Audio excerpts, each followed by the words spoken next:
Since 2010, Clare Rewcastle Brown has been the figure behind Sarawak Report, the investigative website known for exposing stories of corruption in Malaysia. The former BBC journalist was even a wanted woman, but now, a mere 10 days after the defeat of the Barisan National Government, she is back here. We talked to her about the role her website has played in bringing about change.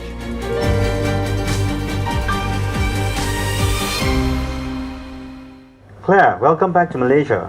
Why are you back so soon after the election, and how do you feel? Yes, I didn't want to come rushing in just while everyone was having their celebrations and have one or two stories, and when there's a good story, hard to keep me away. Okay. and the Sarawak Report is now unblocked. So, yes, so I gather. Yeah. Yes. So there's another good reason. Yeah. So you'll be back at full steam. How do you feel the Sarawak Report impacted on election or on Malaysian press freedom? I hope that it was a useful instrument for getting information to voters, and that was the job I set out to do as a journalist. And the reason I did that was because I felt that in many ways the Malaysian media was constrained from covering the sorts of things that I was able to do just in London. And that's why I got involved, and I felt very invited to do it by the journalist community here in Malaysia and by many people who read my reports. I was reading this article which cited you as this woman who's changing the face of Malaysia from inside her living room with her articles and her laptop. How true is that? Well, the changing the face of Malaysia I'll leave for you to decide. Okay. But yes, I was working from my laptop. Quite a lot in my living room. Well, actually, my husband takes it. He doesn't like me. I find other parts of the house. The kitchen, that was a very favourite spot late at night if I was having to do a few other things as well. I think this is the absolute wonder of the internet. In earlier years, I would have had to have had a whole team to help me do. So that was fantastic. I felt totally unleashed. And were you ever tempted to just walk away from it all? Just say, okay, I've done my bit. It's time for someone else to take over, and maybe this situation can never change, and let me just walk away from it. Well, I don't know who else I'd have found to be nuts enough to do it. I sound a bit like sort of Theresa May or something if I say I'm not a quitter. So I was never going to quit until we'd at least had this election, I think. I had a great deal of confidence, actually. Things could change. And I used to meet a lot of Malaysians would come over to London, and often they would be passionate for reform. But very rarely, in fact, I can't think that I ever met a Malaysian who thought it could happen. And so we'd have these conversations where I'd say, yes, believe in yourself. The very fact that you as a Malaysian care so much and that you've worked so long and so hard, that tells me that you can have change and reform. Thank goodness, that confidence I had turned out to be correct. Some of the reasons people go to Sarawak Report is because of the really big exposés. Starting, if I can recall, there was Thai Mahmud, Musa Aman logging, Riza Aziz, and of course, probably the biggest issue of all in our election is 1MDB. What can you share with us about the 1MDB experience? Well, it's been a privilege for me. I mean, I'm a journalist and I've always been an investigative journalist.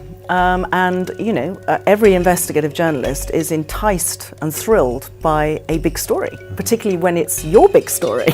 There was a lot of suspicion articulated about 1MDB by opposition politicians in particular. Then I clocked on to what was clearly the link. The link between 1MDB and the family of Najib came out when I realised that Jolo was effectively accompanying Riza Aziz around Hollywood, and Riza Aziz had just launched this incredibly expensive and highly inappropriate movie. That absolutely put a jigsaw in place in my mind about all the various questions that had been raised about this fund, and I could just sense, I could see the pattern. And so I started by asking questions that were not satisfactorily answered. All I got was lots of legal letters. And so I kept pursuing it, and gradually, you pull together the threads that all add up to the same conclusion. How about the Laura Justo interview? Can you tell me a little bit about that? Well, Laura's husband, Xavier, spent 18 months in jail, and shortly after he was arrested, she got in touch with me. We hadn't met or spoken, and my instinct was to say, right, we need to go screaming in front of television cameras and tell the world your husband's been jailed. And we did bring out a rebuttal of some of the awful things that were being written about Xavier after he was jailed. It was all set up, obviously. As I came back from Switzerland, where she was, and by the time I'd arrived in London, it's a very short flight, and I texted her again, and she said, we can't talk for a while now.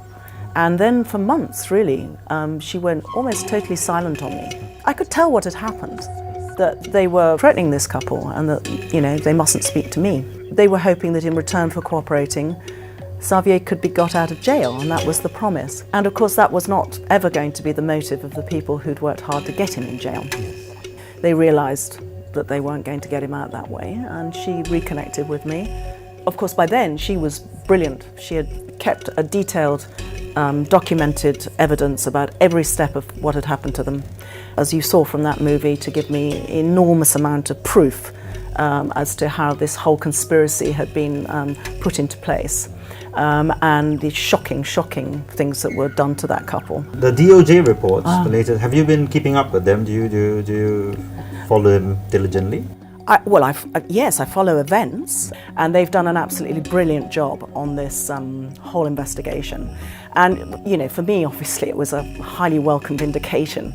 I felt very lonely at some points. The media were very nervous about covering 1MDB by and large. Obviously, some of the major newspapers did come in on some parts of the story, which was brilliant. There was a massive, heavily funded campaign to discredit me personally and my reporting. And it felt pretty good when the DOJ came in and vindicated just about everything I'd said.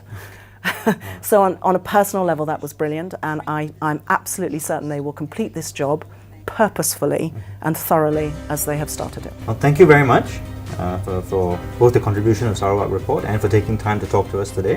Thank you for your interest. Rewcastle Brown said she doesn't regret a minute of the time she spent revealing these stories. As for the future, she knows that many Malaysian journalists have now been unleashed to compete and break new ground.